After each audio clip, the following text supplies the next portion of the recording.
All right, here's my implementation of the stopwatch object.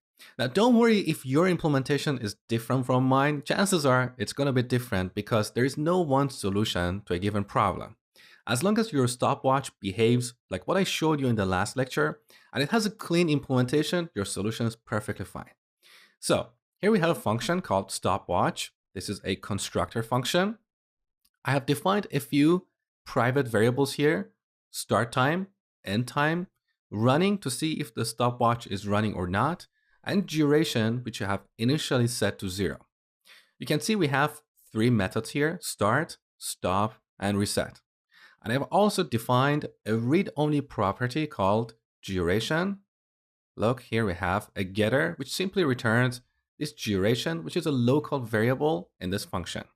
Okay, now let's take a look at the implementation of each of these methods. So start. First, we have a validation check. If the stopwatch is running, we simply throw a new error with this message: stopwatch has already started. Otherwise, we set running to true and set start time to the current date time. Very simple implementation. The stop method is very similar. So first we have a validation check. If it's not running, obviously we cannot stop it. That's why we throw a new error. Otherwise, we set running to false. Next, we set end time to the current date time. And then we calculate the seconds between the end time and start time.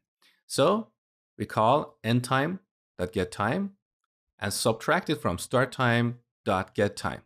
This expression returns the milliseconds between these two date objects.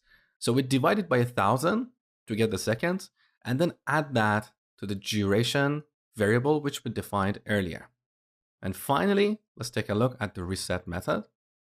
Here we simply set these variables to their initial value. So we set start time and end time to null, running to false, and duration to 0. So once again, if your implementation is different, don't worry. There is no one best solution to a given problem. If I come back and solve this problem in a month from now, chances are my implementation is going to be different from what you see right now.